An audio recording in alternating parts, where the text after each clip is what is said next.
There's a little white duck swimming in the water. There's a little white duck doing what he oughter. He took a bite of the lily pad. He flapped his wings and he said, I'm glad that I'm a little white duck swimming in the water. Quack, quack, quack. I'll be here all night.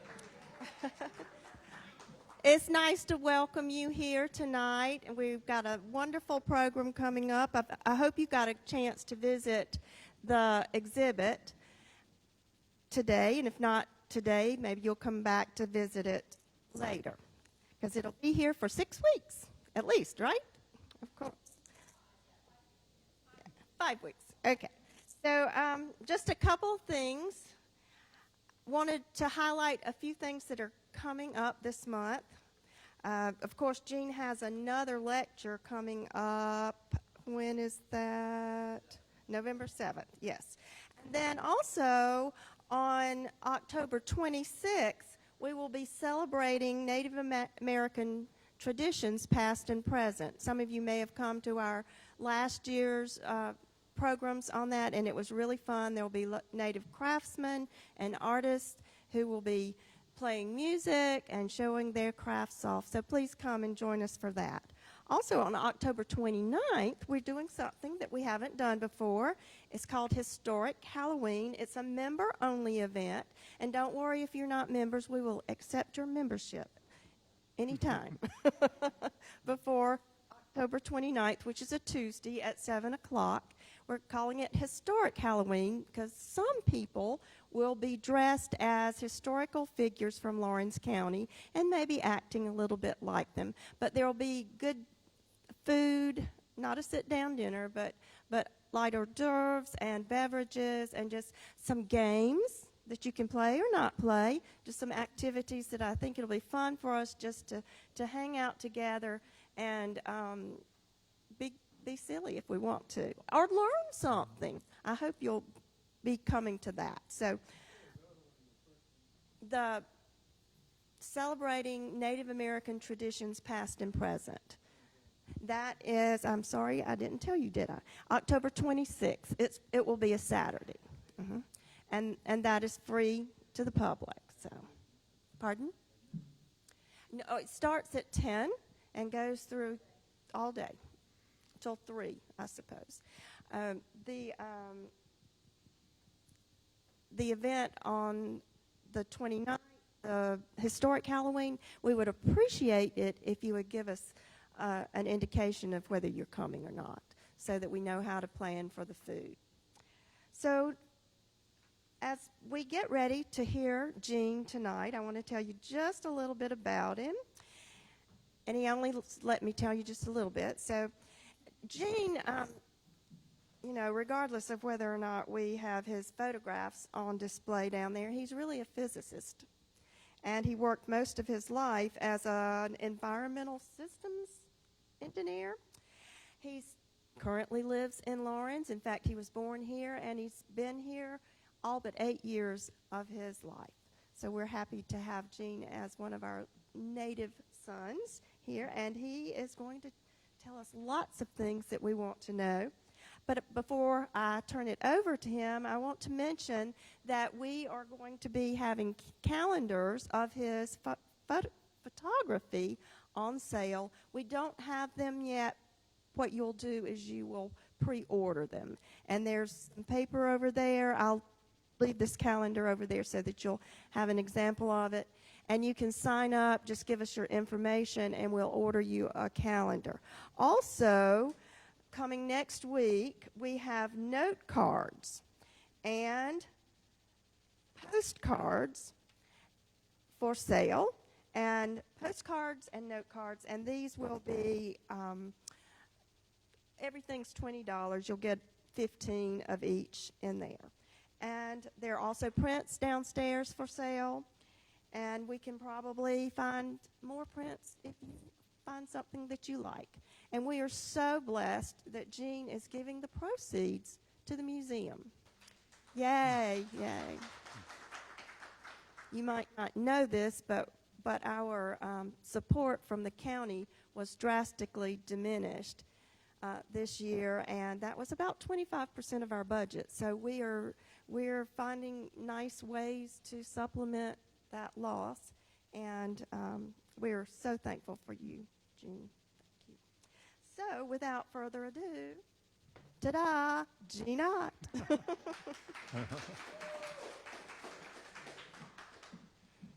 Can you hear me okay out there? It's working good? Okay. Well, yeah, she's already talked about most of what I was going to say, but I will say that I am not a biologist, and though I'll be talking about birds tonight, I'm not even a birder. And I'm a scientist and an engineer, and I spent most of my career doing that. And I've always been an observer of wildlife and the world. And I like to think of myself as a naturalist, much like colonial naturalists in the, say, 1700s, who recorded their observations. Okay. Laurens is one of 46 counties in our state.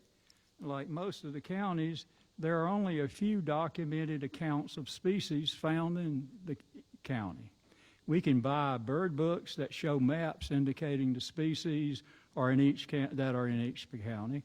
However, these maps are usually based upon a few scattered documented observations of species and a presumption that the species may also be found in nearby locations and in between those locations.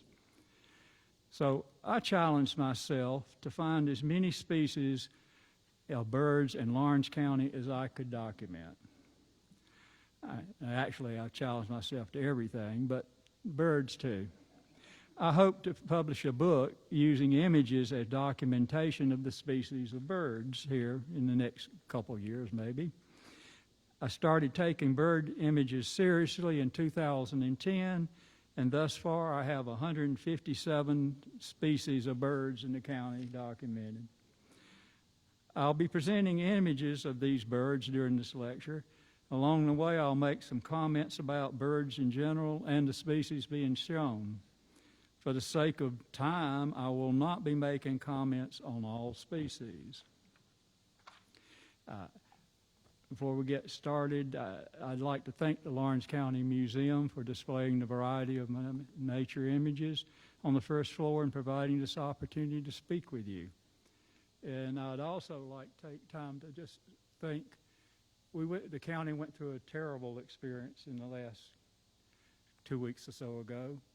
And I thank all of the people that helped other people, and people that I know and don't know helped us. It's wonderful to see people working together. So,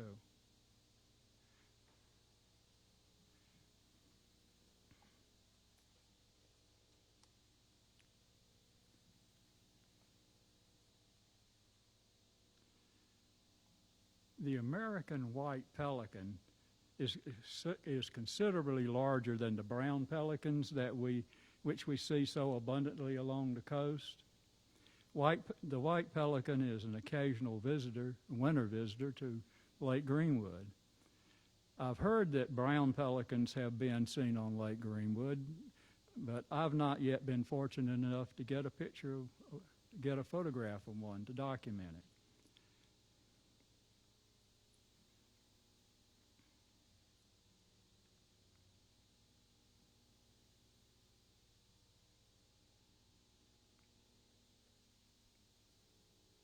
We even have loons.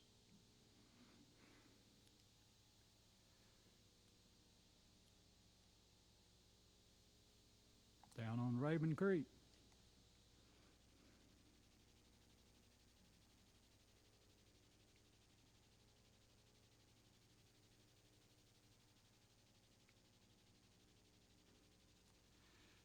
This is the best image I've taken of black ducks.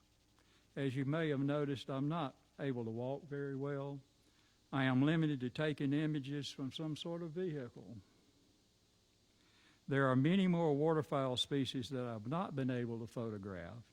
In past decades, I cruised many lakes and rivers in a canoe, but I can no longer manage to safely get in and out of a boat.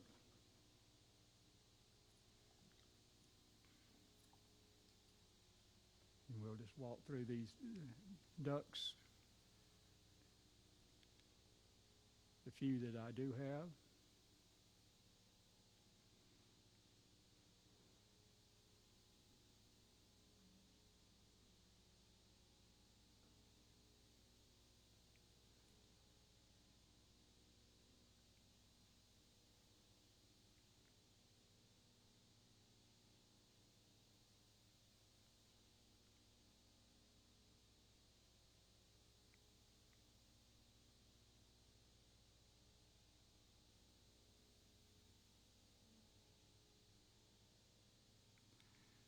Okay.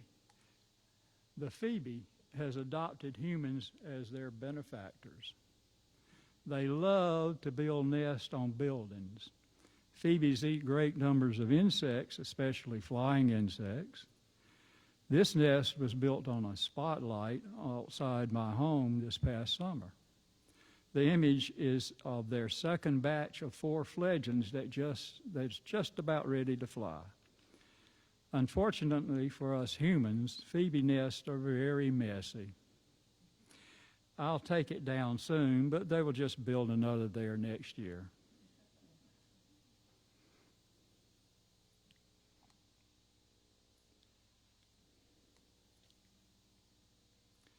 Now, this bird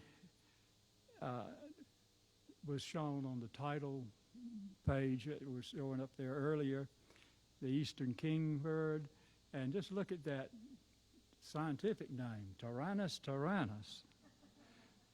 Tyrant. Reminds me of dinosaurs.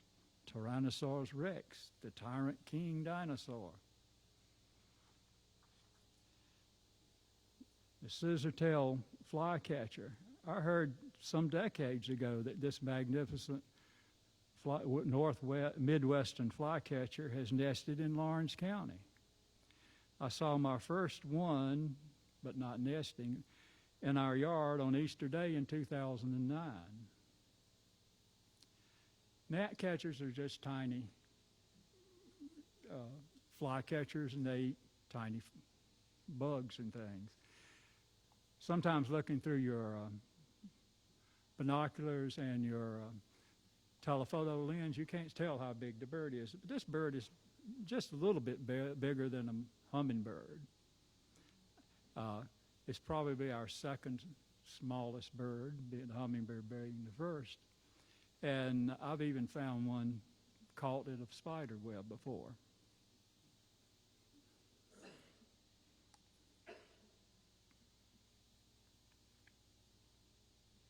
Turkeys don't need any discussion.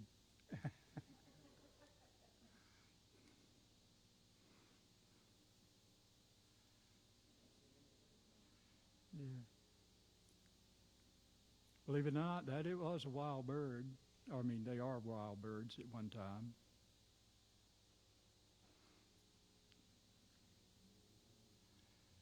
Okay. Now, the Eurasian collared dove. These birds, as I understand it, were released in Florida in 1980 and have rapidly spread through southeastern agricultural and urban areas. As we go through bird species, some are year-round residents, some are seasonal migrants into or out of our county, and some are just random visitors blown in by storms. Some species that were here in colonial times are no longer existent. Some species are now new residents, such as this collared dove.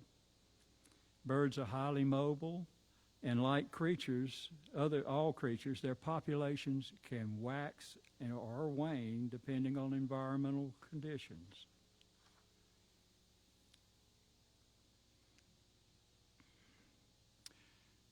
Okay. Just a little talk here about naming. In naming birds, a name such as grosbeak simply means the bird has a large beak. Similarly, lesser means smaller, and great means large. Common means the species is more commonly found than another similar species. It doesn't imply any kind of judgment.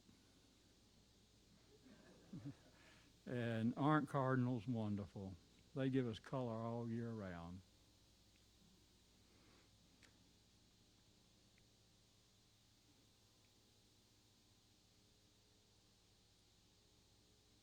Love goldfinches. We're probably going to have an explosion of them with all the sunflowers people are growing nowadays. Of all the finches, probably.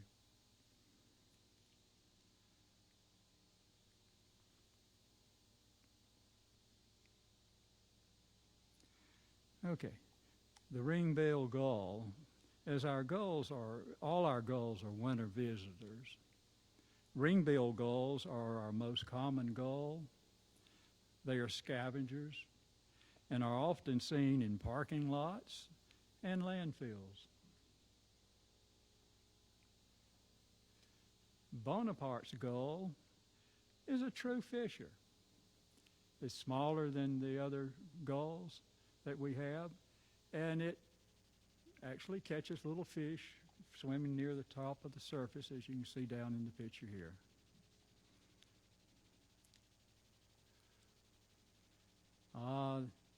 The herring gull is a large gull, and it is a thief.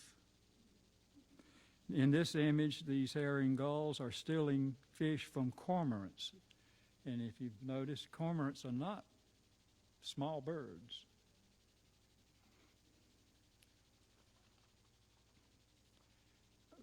My son Wynn and his son Wolf helped me get some of the photos, including this tern. Wynn has worked on our lakes with South Carolina Department of Natural Resources and Greenwood County. And he says terns like to rest on the lake buoys like this one.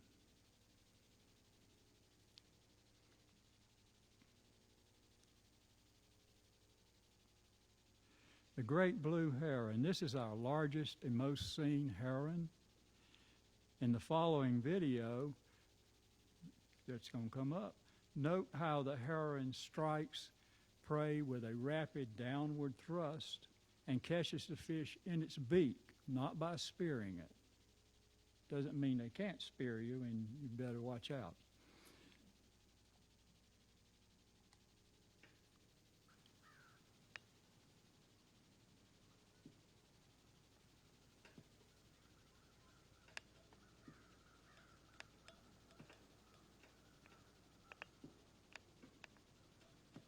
That clicking noise is apparently its beak.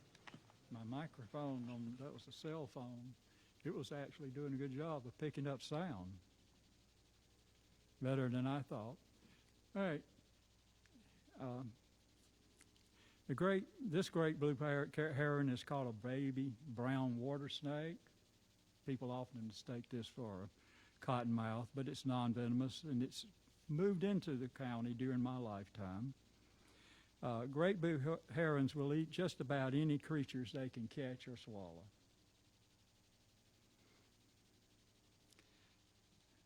The green heron is our smallest heron, and it likes to hunt around vegetation and is fairly secretive.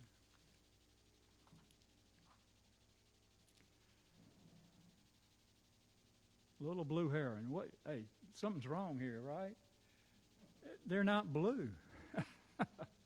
Well, they're juvenile birds. That is, they're no longer nestlings, and they're almost adult size, and they're out flying around on their own.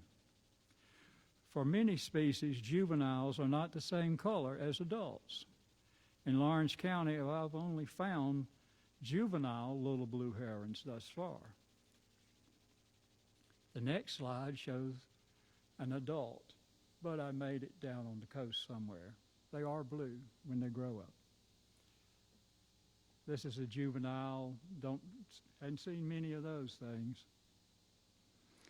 The great egret.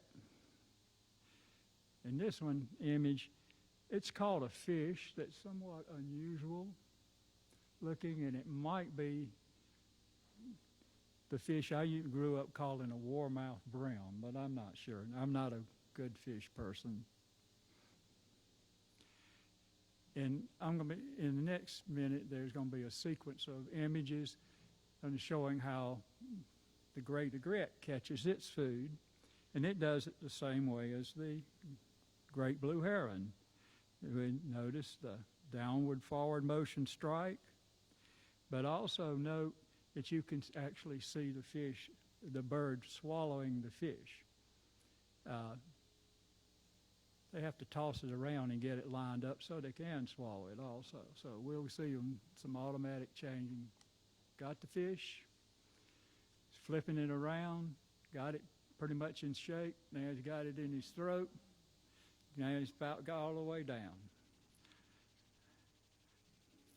The muscles in their neck push the fish down. These birds swallow their prey much the same way as snakes do.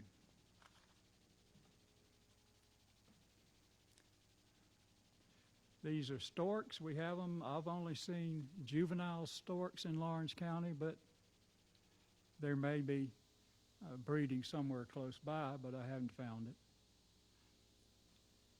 Everybody knows about killdeer. They're found all around our schools and parking lots and everything. We have sandpipers. It's the same sandpiper catching some sort of little worm or grub or something there. This is that sandpiper at Ware Shoals, Great Falls area. Now we're getting some birds that look pretty much like we're down at the beach, and they are birds that occur down at the beach.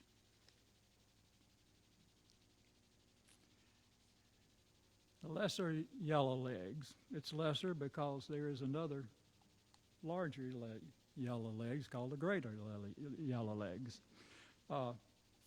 I still have a question as to whether my identification is correct on this bird. Quite often species look very similar. This bird looks, I made this idea a long time ago, and this bird looks very similar to solitary sandpipers shown just a few slides earlier. I'll get it checked out with some good birders before I publish my book. Right now I've got it in as one of the speakers. And this little sandpiper, I thought it was a baby when I saw it, but it's an adult. It's very small, about the size of a sparrow.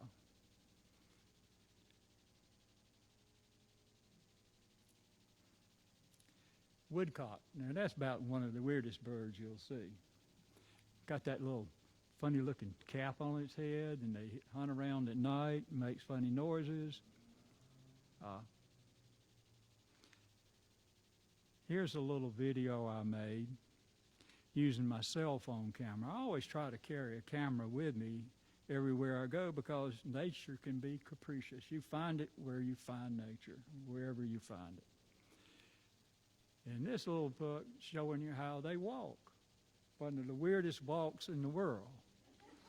I try to get my granddaughter over there to create a dance called the Woodcock Struts for the kids to dance to. And somebody make some music for it. But I was lucky to get it. And I always take short bursts because you never know when things are going to cut off on you. Pardon? I don't know if there's a bird police out there, but they might.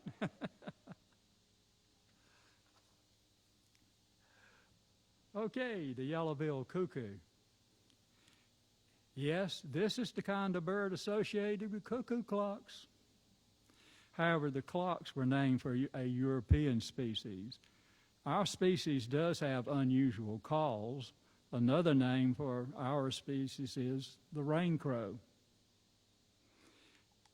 And another peculiar thing is the roadrunner of cartoon fame, it's a species of cuckoo.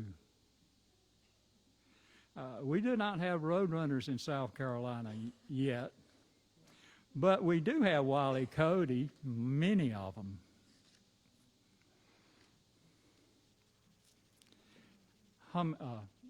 Red ruby-throated hummingbird.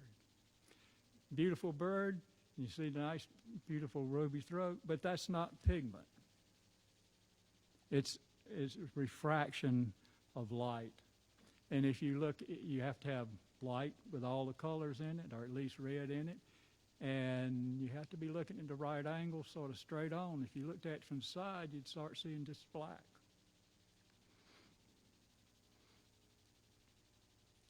The loggerhead shrike. They are songbirds that want to be what we call birds of prey. Notice it has, you might see it, a tiny hook at the end of the beak. So it's got a hooked beak, but it's got songbird feet. It has no talons. It can just hold itself steady on a wire. Another name for this bird is the butcher bird. And this is why.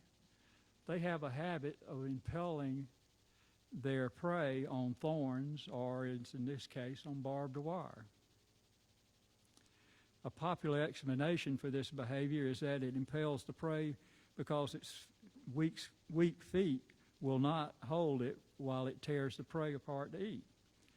However, another explanation for this behavior could be that it just is marking its territory to try to fend off other strikes. And I'm not even sure that the shrikes put it up there, because I've never seen this is on our property, and I've never seen a shrike there. I've got the picture of the shrike came from elsewhere in Lawrence County, but I've not seen a shrike there. I've had some people come in and visitors, and they say, "Oh yeah, I saw a shrike over there." But shrikes look a lot like mockingbirds in their coloration, and they fly with a little dipping motion, and if you see them fly a long distance, you can get a good idea of what they are. But if you just see a mockingbird, and the mockingbird flies from one place to the other, it dips up, goes down and up to it. Same way, I think the people were mistaken. My suspicion is that Tyrannus bird, they like to sit on this same fence, and that they're sticking them up there too. But I don't have any proof of that. Maybe I'll find out sometime. Like tanagers, they're not so odd, but they're beautiful birds, and the summer tanager is the most common one that I see around here. Okay, you may have noticed by now that I'm not grouping birds in categories used by ornithologists or bird people. Remember the nursery rhyme that goes, 4 and 20 blackbirds baked in a pie? I'm talking about blackbirds here. Also notice the females are often duller colored than the males. Sometimes they all look alike.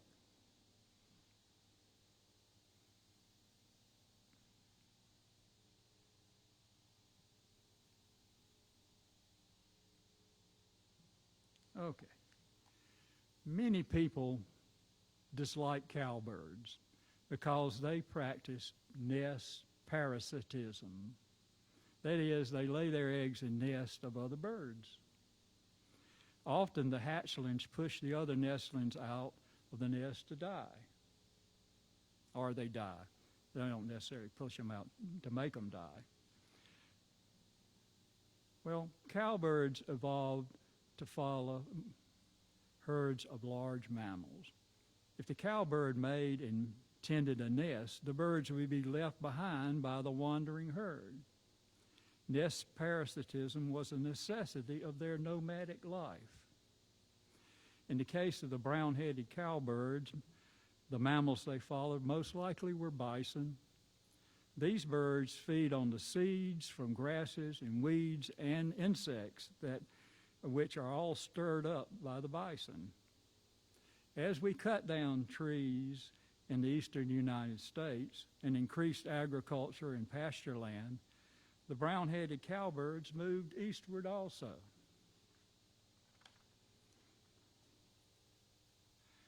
Here's a picture of the brown-headed cowbird, and this is how they feed. You notice they're not lighting on the back of the cow to pick out ticks or anything. They're flying all around it, catching the things that are flying in the air, whether it's seeds or insects.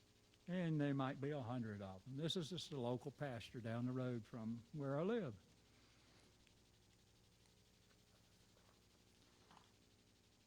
Meadowlarks were once very dominant, but not so many right now. We're changing our land life, our soil and use of land has changed a great deal. These bobolinks might be breathing here, but I have no proof of it. Okay.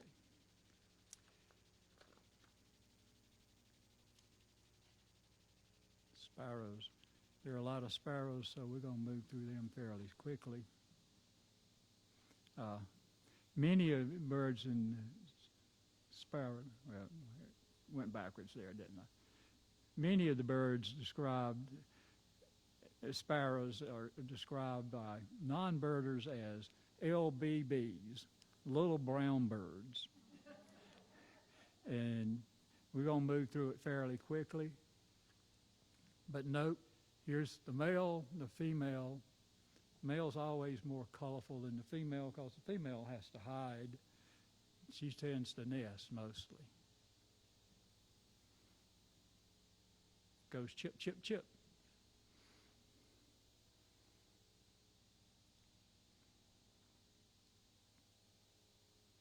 There's a winter visitor.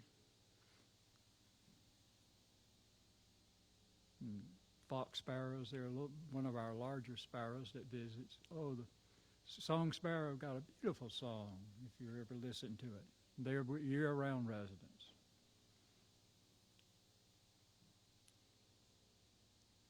And a lot of people like to watch the white-throated sparrows in the wintertime. Another wintertime visitor. Don't know much about these. That's the only one I've ever seen. Now we get to the Harris's sparrow. This sparrow is only rarely seen outside of the middle of Canada and the middle of the United States. Harris's sparrow introduced me to the true meaning of the term birder. If you want to understand the term bird, I suggest you watch the 2011 movie, The Big Year, starring comedians Steve Martin, Jack Black, and Owen Wilson. When this bird showed up, and I figured out what it was and said, hey, it's a weird one, and I put it up on a website I had, not Facebook at that time. But anyway, a fellow that knew me saw it and asked if he could put it on a bird site, and I said, sure. And then we started having people show up in our yard saying, oh, where's the bird? And then they would take a picture or two and write something down, and then they'd head out. And I'd ask them, where are they from? Oh, they're from Maryland, and I'm down here looking for birds. I'm going to go over in Georgia and Tennessee and make a trip, seeing as many as we can get. Anyway, that was a good thing. That bird stayed with us 5 months. Pardon? Oh, yeah. I don't know what happened to the movie or TV, but anyway. Towhees, the dark-eyed junco, are also called snowbirds by some of us. You like to see them out in the snow eating when we used to have a lot of snow. And they have a subspecies that I also got a picture of. It's got a little bit of different siding, but it doesn't count as a new species. It's just one species. The nighthawk, common nighthawk is usually seen high in the evening sky. Unfortunately, it's not seen now as often as it was when I was a child. And that was the best picture I could get of it. Okay, I don't know why that thing goes the wrong way, but I'm moving the pointer over there. Okay, whippoorwill. Hey, everybody knows about a whippoorwill, don't you? It gets its name from a mnemonic for its mating call. This type of bird is sometimes called a nightjar or goat sucker. And I'm going to play its sound. You've probably all heard it, and I've reduced it quite a bit.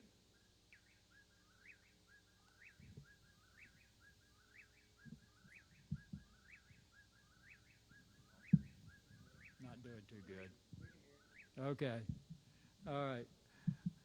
Now, the Chuck-Will's widow is a very similar bird. It's a little larger, and its mnemonic is, it's its mating call, Chuck-Will's widow. They sit a little more up straight, and I've only begun seeing and hearing them in the last few years. I was lucky to be able to get this shot. Yes. Anytime you're using the flash and in the dark, it's pretty hard. You only have a second or two to catch pictures of birds most of the time. You have to be very, very quick. We know about the flying cigars that are gray, coming out in our chimneys, and the swallows.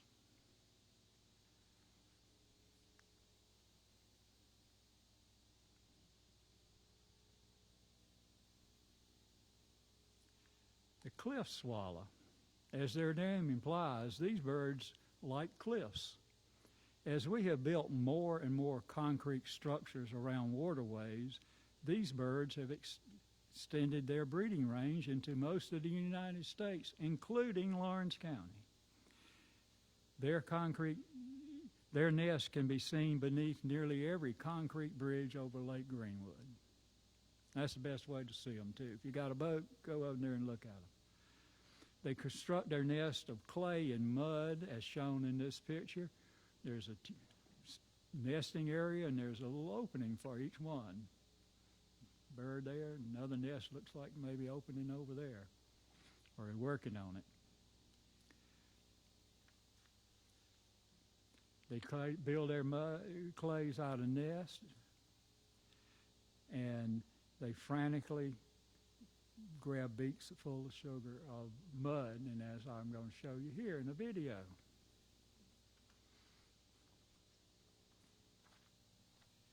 That's down at Lake Greenwood, and over to the right is the bridge over the Raven Creek, and there's a mud hole. They probably made their mud hole by over the years getting mud out of that thing. It's pretty deep now, and when it's just the right amount of moisture, they get in there and they dig it as fast as they can. They grab a mouthful, stick it on the nest, and then fly back for more. And what broke this up was a car coming. I don't know if anybody can hear that or not when it approaches. Doesn't really matter. I hear it coming now myself. Okay. Purple martins, we put up a lot of bird boxes to try to attract purple martins. Now we're going to get into the big birds. The turkey vulture is our largest vulture, and it gets its name from the look of its head, which is a little reddish and bare. Looks sort of like a turkey's head. As birds go, it is a gentle and retiring bird. It has an acute sense of smell. Though they may appear black from a distance, at a closer look, you can see they are actually dark brown.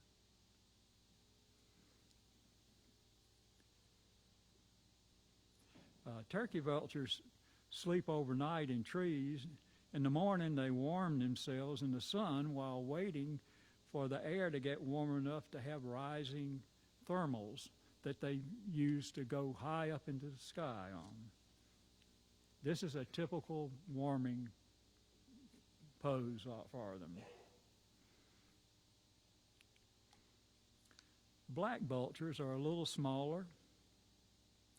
As their name implies, they're mostly black.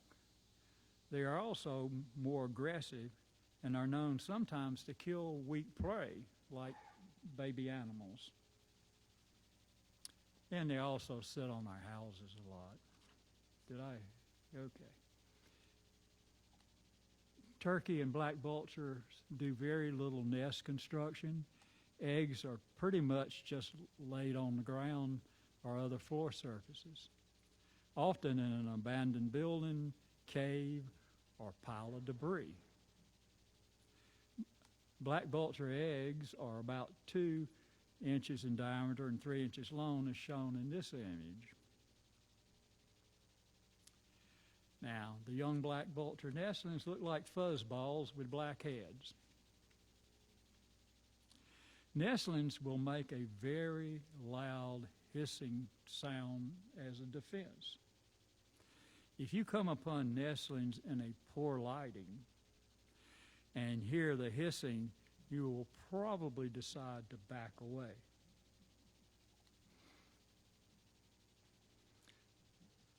Vultures are very beneficial members of our scavenger class of animals. Just imagine what our roads would look like if we did not have efficient scavenger systems, especially with all the armadillos we got now that die on the road dead too.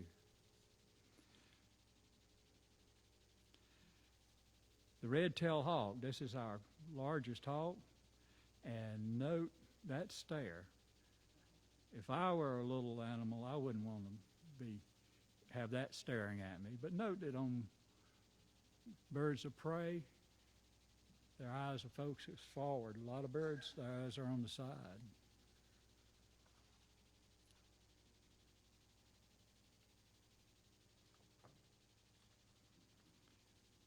So these are our three biggest hawks that we've shown here. This is an acceptor, maybe some people call them chicken hawks. It's a bird. It hunts birds, and they can fly very swiftly through the woods. And this is another one of those birds. It's very small. This is a visitor from the tundra that comes down in the winter. And swallowtail kites, you might not know about kites, but they are very good insect eaters. Extremely, they're nice size. Go back to that one. I don't know why that one passed. Anyway, they're very nice size. And you can catch dragonflies out of there. We just ran through. I was talking too much. Anyway, we're in the falcons. We have two falcons. The small kestrel, which we used to call sparrowhawks, and the merlin probably may nest here. Sparrowhawks nest around somewhere, but I've not found the nest, not been lucky enough. When I was a kid, we didn't have ospreys that I remember ever seeing, but we certainly have them now. They're very successful, and it used to be hard to find their nest. Now they're chasing bald eagles probably away. There's so many of them now. Very great fishers, hunters, and I have a little video I might show, might not if we don't have time. But I observed a nest for a whole year one time. I mean, for a whole breeding season, from building to ending to hatching and the babies flying away. And I hope to put that out as a book sometime soon. Here's our national bird, the bald eagle. It's our largest bird of prey, or raptor, another dinosaur term. This eagle and the wild turkey are in a run-in for our heaviest bird, wild bird. Domestic turkeys can get pretty big. They are usually seen near lakes and rivers. I've not personally seen a nest in Lawrence County, but there probably is one somewhere. Juvenile bald eagles don't develop their white heads and tails until their third year of life. Until then, they're mostly brown, as shown here. If someone tells you they saw a golden eagle in the wild in South Carolina, they've probably seen a juvenile bald eagle. The great horned owl is our largest owl, and they are fierce predators with large talons and a very strong grip. We found a dead great blue heron hidden on the ground near our farm pond. Most had been eaten except the legs. I placed a trail camera and caught a video of the great horned owl coming to finish eating the kill that night. Other naturalists have videoed great horned owls attacking bald eagles to drive them from their nest, most probably trying to snatch babies from their nest.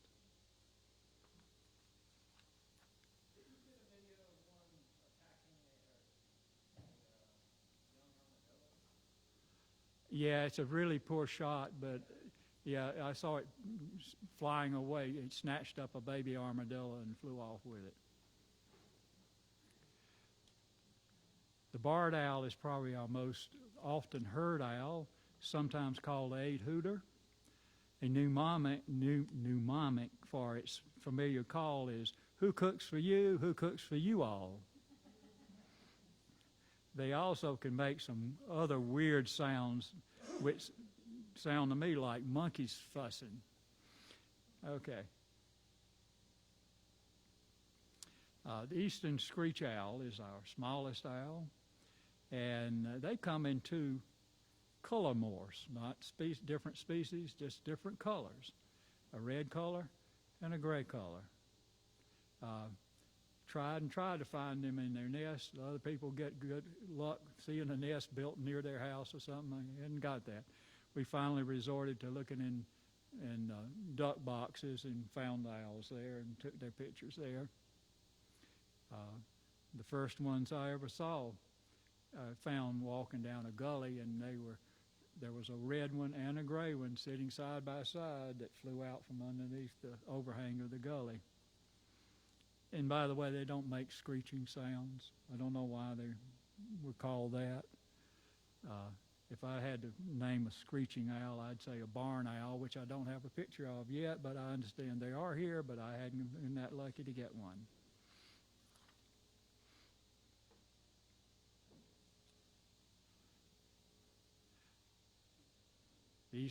Eastern bluebird, beautiful bird. Robin redbreast, and the robin is the early bird, gets the worm. And then we got other thrushes that look different. One of them that I don't have, that I've heard but I can't get the picture of yet, is a wood thrush, which has a nice, beautiful call too. I'm using wee birdies as small, the Scottish term. We're going to run through these pretty quickly too.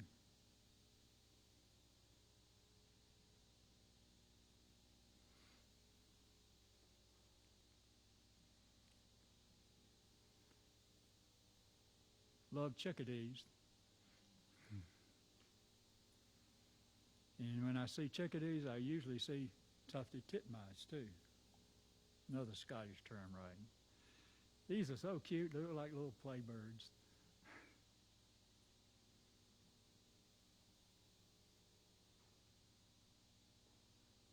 Got 3 different species. And here's a weird bird that you see walking up and down tree trunks looking for insects. And of course our state bird, and here's another wren species. The ruby crown kinglet, it can control its little crown up here, that they call it that, and it's used mainly for mating purposes, and mostly you don't see it raised, and many times it's just totally hidden and you don't see it at all. Kinglets move around very fast, do not stay in one spot. This is one bird you very much have to anticipate, watch it, see where you think it's going to be, get focused there and snap the picture if you want to get it. The golden crown kinglet is a little easier to photograph. And you usually see some of the yellow, but they can cover the whole yellow up, but they usually see some yellow on their head. Oh, the noisy birds. We all know about crows.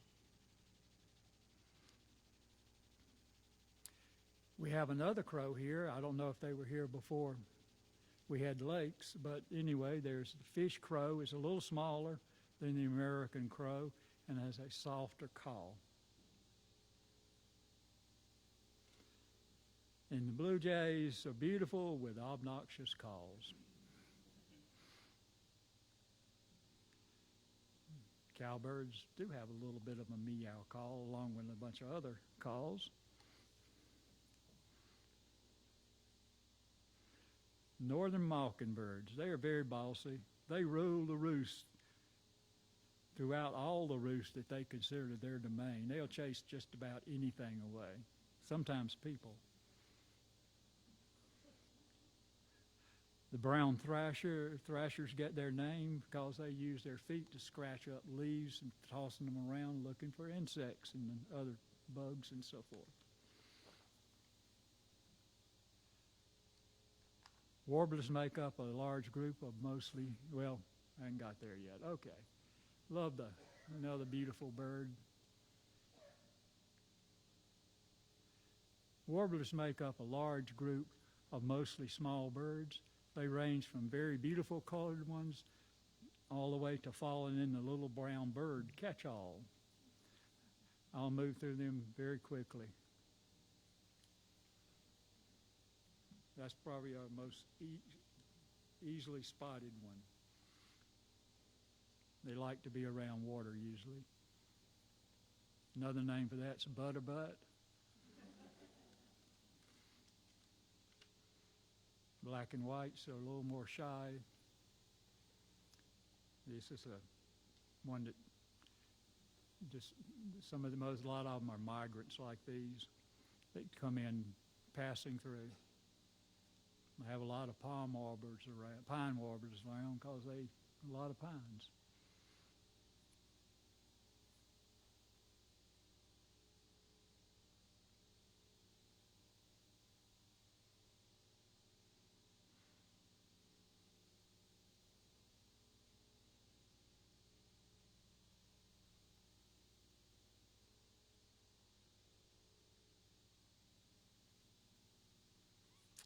Now that's an unusual thrush,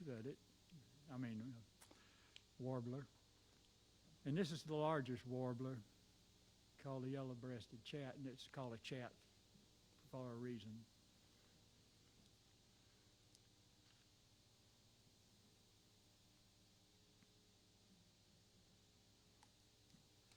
Okay, and this is our downy woodpecker. Take a look at the beak. And it's a fairly short beak, and if you turned it back, it just barely reached the eye. It's a small bird, smallest woodpecker we have.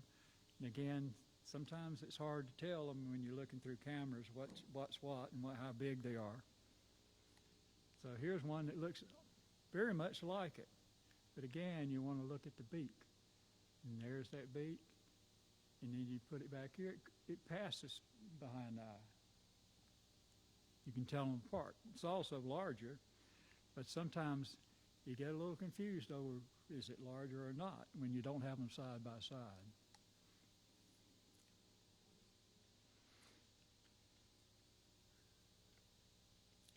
The northern flicker is a woodpecker, but they do not peck a lot of wood.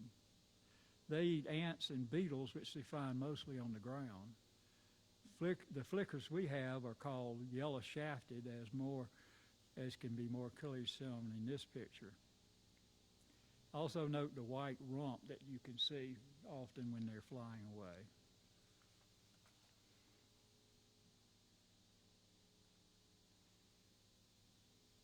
You will not see much, if any, red on this bird's belly, but that's its name, red-bellied woodpecker. Sometimes they run out of names. The pileated woodpecker, some people pronounce it pileated. This is the comic character Woody Woodpecker is based on this bird. These woodpeckers do a lot of noisy hammering and make odd calls. It's our largest woodpecker. Sometimes people wistfully mistake this bird for the probably extinct ivory-billed woodpecker, which is a little larger. Like Woody, the ivory-billed uses its hammering noise as communication. Out in the swamps where the ivory-billed lives, things are mostly quiet. You might think they're noisy, but they're pretty quiet most of the time.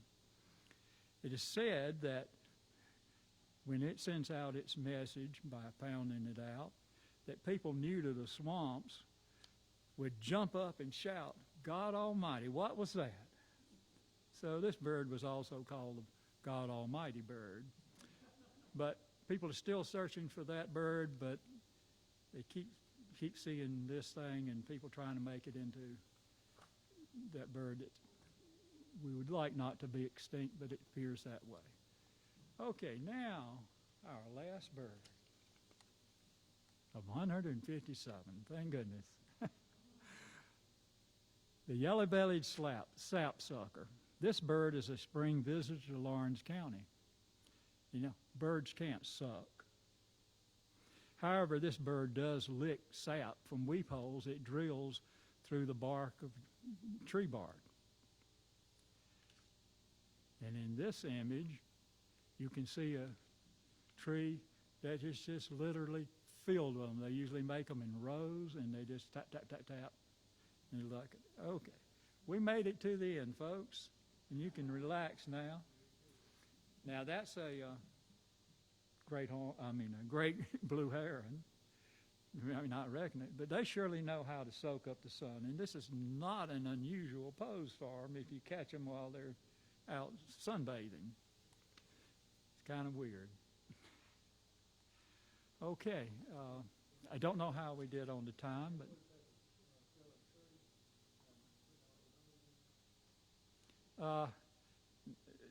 I don't think I don't think so. I've got trees that they've got holes in, and they hadn't seemed to affect them at all. Eventually, the squirrels get in there and start living in the holes, and the other things do. The pileated makes the biggest holes, and they don't seem to have bothered them. I do have another video, but I think, how are we doing on time, Teresa? Pardon? Right on about an hour. So maybe we'll do that another time then. I can take some questions if you've got any right now. And If you- In Morris County? any endemic ones? Endemic, yeah, like you're gonna find anyplace else but here. Only here? You know, Not that I know of. Birds are highly mobile. Hold on. If you'll ask your questions into the mic, then the people at home can hear your question. When I lived in Oberammergau in Germany, I used to hear the birds up there, but I never could see them. Birds, you hear them up in the background, but never did see them. Hmm. There's famous birds up there, the cuckoo birds. You Yeah. could hear them, but you couldn't see them. I never did see one, but I could hear them. Yeah, they're very secretive. Yeah, I lived in Oberammergau and for a few years, and we're near King Ludwig's castle. I used to climb those mountains a good bit. I never could find one. I never did see one. I could hear them.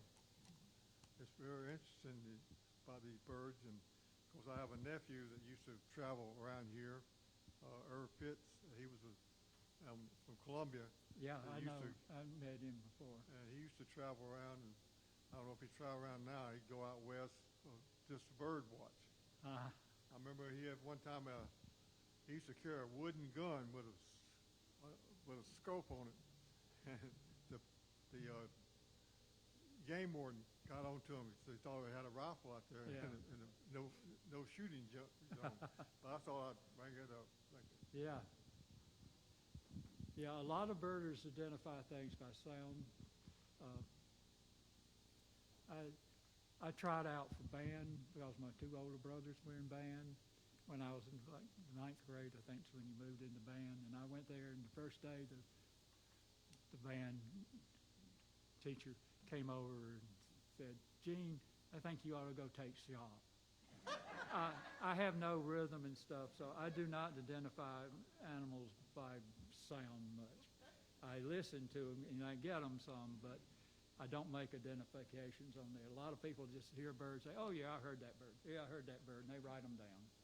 and they say they got them, but I've heard too many birds say too many things that are different.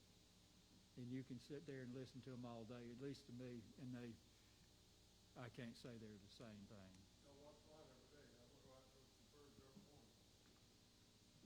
Yeah, birds come out in the morning. Usually you want to get out before daybreak and go to where you're going to look for birds and get set up before they come out.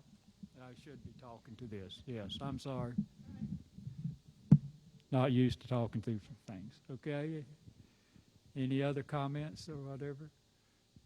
Well, I hope you enjoy this, and I will put in a plug for another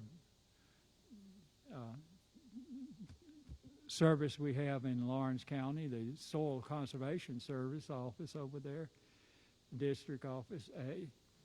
They sponsor a photo contest every year, and I think it ends in end of October.